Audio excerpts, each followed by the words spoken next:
읽고 나면 뭔가 헛헛하고 뭔가 구리고 개운하지 못한 여운이 남는 그런 본문이거든요. 무슨 말씀이냐면 이거예요.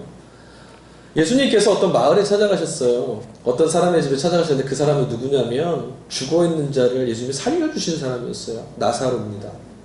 나사로의 집에 예수님께서 방문하셨어요. 그곳에 나사로의 그 여동생 둘이 있었는데 마르다와 마리아가 있었습니다. 예수님을 초청했습니다. 예수님 방문하셨어요. 그랬더니 그 두 자매가, 아니 그 집안의 식구들이 모두 다 예수님을 막 기다리고 있어요.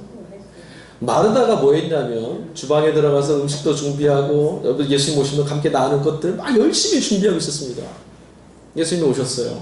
그리고 손님이 앉으셔야 될 자리에 딱 앉아 계시는데 너무나 힘이 들고 너무나 번잡하고 어려웠었는데 동생을 찾아서 고개를 두리번 거리다가 갑자기 마르다 인상이 확 끄졌습니다. 왜냐하면 마리아가 예수님 발밑에 예쁘장한 표정으로 앉아서 주님 방긋방긋 바라보고 있는 거예요. 그걸 보고 또 예수님께서도 아유 귀여운 것 하고 쳐다보시는 거죠. 나는 땀 흘리고 있는데. 마르다가 예수님께 찾아갔어요. 그래서 말씀을 드립니다. 주님, 내 동생들로 일하러 보내주세요. 그때 예수님께서요, 마르다 편을 들어주셨으면 좋았는데 마르다 편을 안 들어주시는 것 같아요. 누가복음 10장 40절 말씀 보니까 예수님이 이렇게 말씀하십니다. 그러나 주님의 일은 많지 않거나 하나뿐이다. 마리아는 좋은 것을 택하였다. 그러니 아무도 그에게서 그것을 빼앗아갈 수가 없다. 도리어 마리아의 선택을 막 칭찬해 주시는 것 같아요. 여러분, 이 본문이 왜 어렵냐면 대부분 우리는 예수님의 곁을 지켰던 마리아 참 잘했다. 신앙생활 참 잘한다. 옳다. 그가 바른 신앙을 했다. 주님을 사랑하고 좋은 걸 선택했으니까 그는 옳다 이렇게 생각해요. 반면에 일에 분주했던 마르다를 생각하면 주님을 선택하지 못했으니 넌 참 형편없다. 실패했다. 잘못했다. 옳지 못하다. 이런 신앙은 잘못된 거다. 우리 생각하게 됩니다. 그래서 어려운 거예요. 하지만 여러분, 이 둘은 모두 다 주님을 사랑했던 사람들이에요. 어떻게 보면 마르다가 주님을 더 간절히 소망했던 여인이었을지도 몰라요. 자기도 오라버니였던 나사로가 죽었을 때 예수님을 눈이 빠지게 기다렸던 여인이 첫 번째 주님 앞에 말씀드렸던 여인이 마르다였거든요. 그리고 마르다는 주님을 정말 사랑했던 게 맞는 것 같아요. 왜냐하면 예수님이 도착하시기 전부터 음식을 준비하고 주님이 오시는 자리를 준비하고 깨끗하게 하고 어떻게 먹일까? 어떻게 대접할까? 어떻게 주님의 자리를 복되게 할까? 막 열심히 했거든요. 그리고 자신의 주인으로서의 권리도 주님께 모두 다 양보하고 자신의 주방에 들어가 주님은 상석에 앉아 계세요. 마리아보다 어떤 면에서는 마르다가 더 예수님 사랑했는지도 모르겠어요. 그런데 오늘 본문 말씀 속에서 우리가 불편해하는 것, 마리아는 옳은 선택했다. 그러니까 마르다는 책망받은 것 같다. 아니요, 그렇지 않다라는 거예요. 마르다는 예수님께 책망받지 않았어요. 본문의 말씀을 잘 찾아보십시오. 예수님은 마르다에게 직접적으로 넌 잘못했다 말하지 않았어요. 그럼 무슨 말씀이냐? 마리아가 더 좋은 걸 선택했다라고 소개해 주시는 거예요. 너 한 게 나쁜 게 아니라 잘했어. 그런데 더 좋은 게 있어. 더 좋은 것. 마르다가 굶주리고 목마른 예수님 일행에게 먹고 마실 것을 대접한 것은 옳은 일입니다. 귀한 일입니다. 주님을 섬겼으니까요. 그런데 더 좋은 편이 있다라는 거예요. 굶주린 이를 대접하는 것은 중요한 일입니다. 그러나 시간이 지나면 곧 사라질 일이기도 합니다. 우리가 잊지 말아야 될 게 있습니다. 어쩌면 마르다의 헌신은 예수님의 뜻과 예수님의 소망과 예수님이 정말 원하시는 것과는 조금 관계가 없는 그냥 일상적인 분주함이 계속되는 것인지도 모르겠어요. 40절 말씀에 보면 예수님이 마르다에 이렇게 말해요. 마르다는 준비하는 일이 많아서 마음이 분주한지라. 누가가 그렇게 얘기하거든요. 마르다는 준비하는 일이 많아서 마음이 분주한지라. 마르다는 주님을 자기 집에 영접하였고 예수님을 위해서 자신이 할 수 있는 모든 것으로 봉사하려고 했어요. 최선을 다했어요. 예수님이 기뻐하시게 하기 위해서 예수님 정말 좋은 거 먹여드리려고 예수님 편히 쉬시게 하려고 열심을 다했습니다. 좋은 일입니다. 그런데 성경은 누가는 뭐라고 여기다가 이렇게 딱 꼬집었냐면 그런 마음이 분주했다.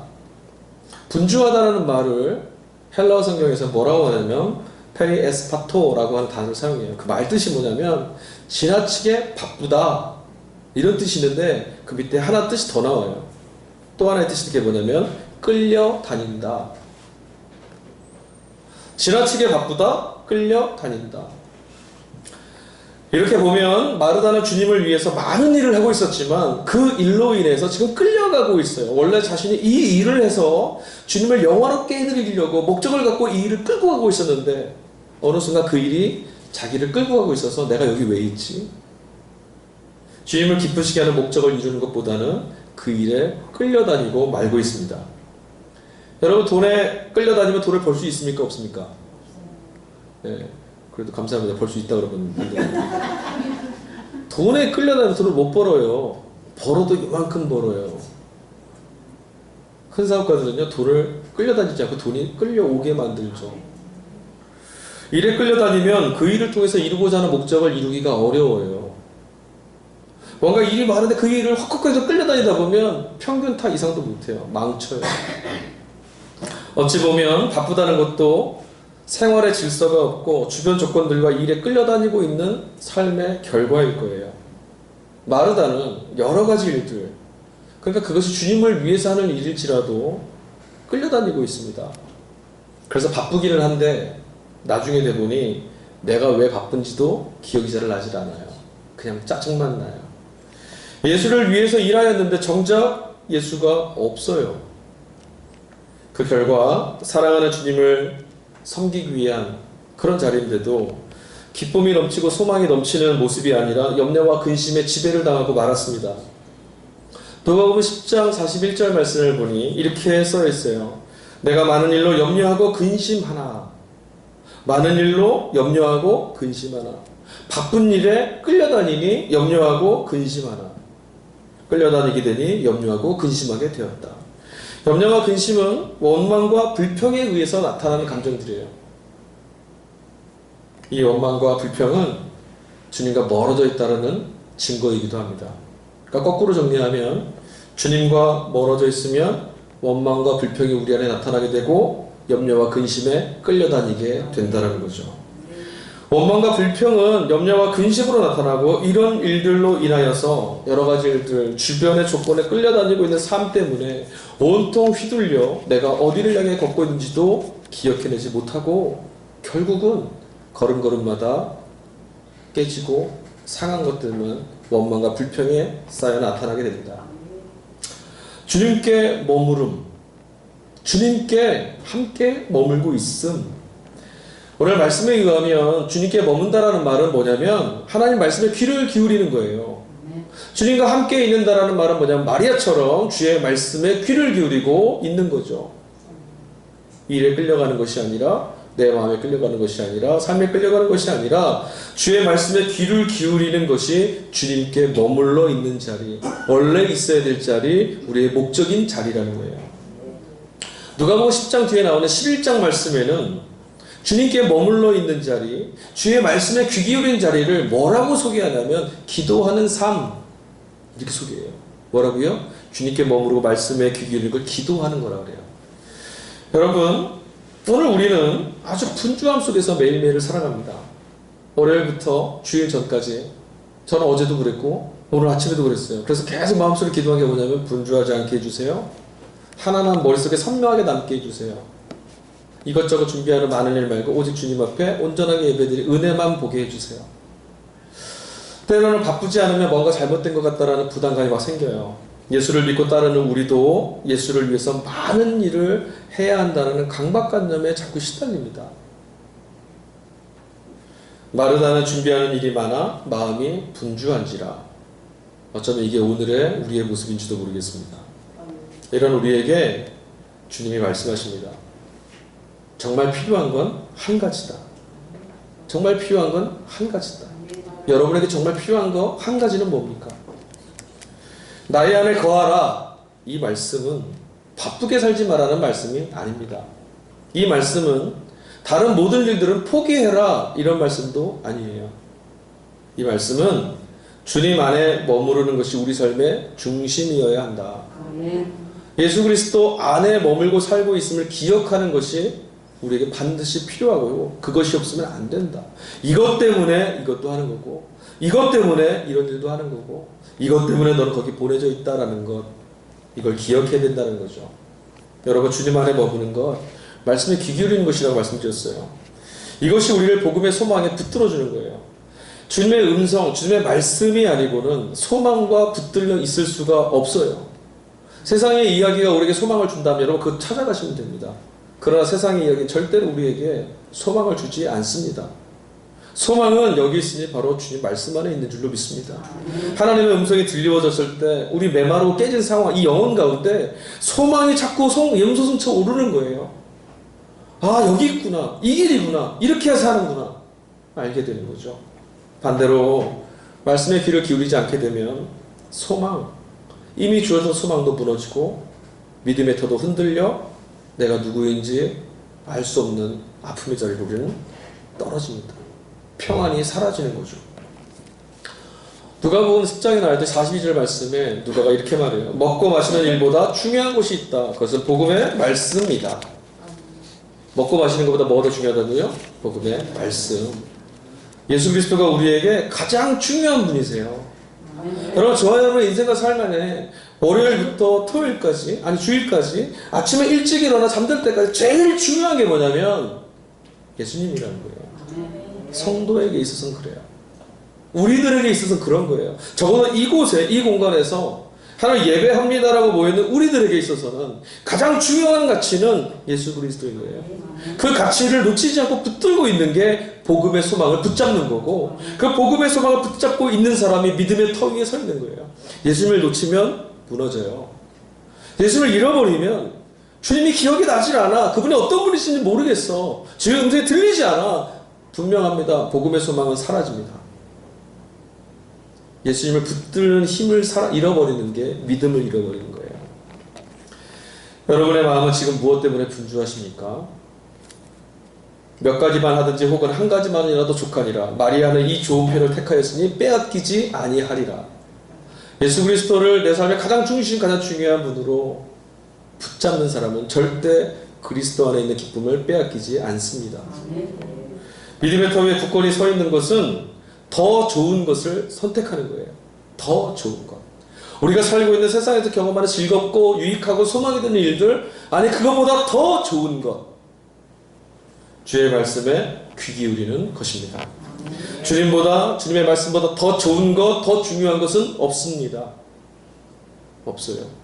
성도는 주 말씀을 진리로 삼으며 살아가는 사람들입니다. 분주하게 만들고 염려하고 근심하게 만들고 원망하고 불평하게 되는 현실 앞에 서 있을 때, 그때는 여러분 눈을 감으셔야 돼요. 그 모든 것들을 바라보여지는 모든 것들을 부정하기 위해서는 용기가 필요해요. 그래서 뭐 해야 되냐면 눈을 감아보는 거죠. 눈을 감으면 무섭거든요. 여러분 운전할 때도 그렇잖아요. 여러분 여기 나가셔서 집에 가실 때 눈 감고 신호등 앞에 딱 섰다가 눈 감고 앞을 향해 걸어가십시오. 막 불안해 하실 거예요. 제대로 걷고 있는데도.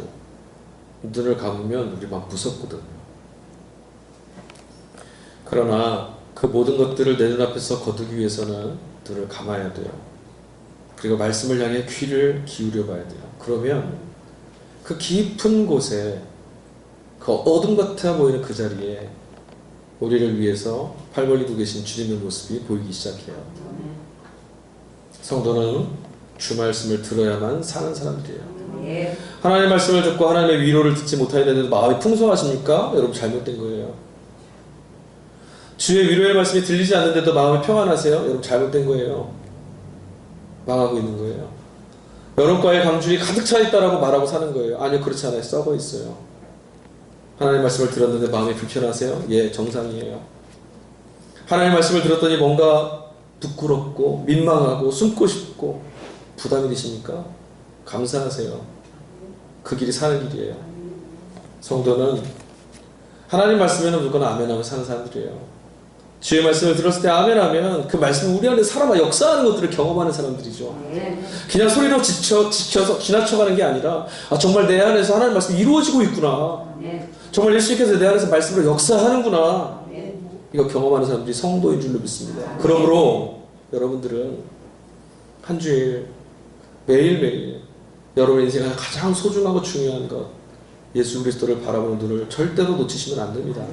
그리고 그분의 말씀에 귀를 기울이셔야 되고, 그 말씀이 어떤 말씀이든 진리의 말씀, 생명의 말씀이 들려올 때 귀를 기울이셔서 붙잡고 계시면 하나님이 여러분 안에 그리스도 예수 안에 주시는 복음의 소망 잃지 않을 뿐더러 믿음의 터 위에서 하나님만이 하실 수 있는 영광의 능력을 경험하실 줄 믿습니다. 혹여 지금 주어진 삶을 이분법의 눈으로 이것은 옳지 않아, 이건 절망이야, 이건 망한 거야, 슬픔이야, 고통이야, 이렇게 생각하고 계시진 않습니까? 그렇다면 이제 말씀에 한번 귀를 기울여 보세요. 말씀이신 예수님을 놓치지 마시고 주님을 한번 추적해 보세요. 예수 그리스도 안에 믿음으로 터잡고 살아가는 사람들에게는 오늘은 나쁜 일이 아니에요. 예수 그리스도의 말씀을 듣고 사는 성도에게는 오늘은 나쁜 날일 수가 없어요. 무엇보다도 그냥 더 좋은 날로 이루어 가시는 하루인 거예요. 오늘이 있기에 내일이 옵니다. 오늘을 빼먹고 건너뛴 내일이란 있을 수 없어요. 하나님께서 우리 가운데 하신 더 좋은 영광의 날은 오늘 복음의 소망을 붙들고 예수 그리스도의 말씀을 기뻐하고 그 말씀에 귀를 기울여 사는 저와 여러분에게 주어지는 거예요. 날이 굳든지 막든지 마음이 무너졌든지 아니면 다시 새로워졌든지 주어진 오늘을 붙들고 오늘 바로 지금 이 시간에 우리가 예수 그리스도 안에 있을 때 우리는 더 좋은 날을 선택하게 되는 거예요. 이 믿음대로 주님의 은혜가 우리 삶 안에 경험되고 체험되는 그런 성도의 기쁨을 누리는 여러분의 삶이 되기를 간절히 소망합니다. 우리의 시선, 우리가 바라보는 눈이 어디를 향해야겠습니까? 주님이 아닌 다른 일, 다른 꿈, 다른 계획, 다른 사업, 다른 나 아니고요. 그냥 주님이셔야 돼요. 말씀은 우리에게 이걸 가르쳐 주는 거예요. 주님을 바라볼 때 다른 일도 되는 거예요. 주님을 바라보는 시선을 놓치지 않을 때 우리 영혼뿐만 아니라 우리 삶도 평안해지는 거예요. 주님을 바라보는 시선을 놓치지 않을 때 우리 가정도 사는 거고 우리 주님을 바라보는 시선을 놓치지 않을 때 우리 운명도 다시 변화되는 거죠. 우리의 눈 바라봐야 될 걸 놓치지 않기를 소망합니다. 온전하게 하시는 예수 그리스도 그분을 바라보심으로 진리의 말씀을 여러분 귀에 들리오심으로 매일매일 세상의 시련 속에서도 하나님의 영광이 나타나는 하나님만이 하실 수 있는 일을 경험하는 예수님의 사람들 되기를 주의 이름으로 축복합니다. 이 시간에 우리 함께 찬양한 같이 부르고 말씀 가지고 기도했으면 좋겠어요.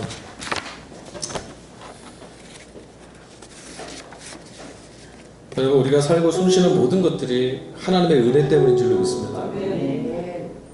정말 그게 맞다면 여러분 오늘 이 자리에서 우리가 해야 될 모든 최선은 뭐냐면 그 주님을 붙잡는 거죠.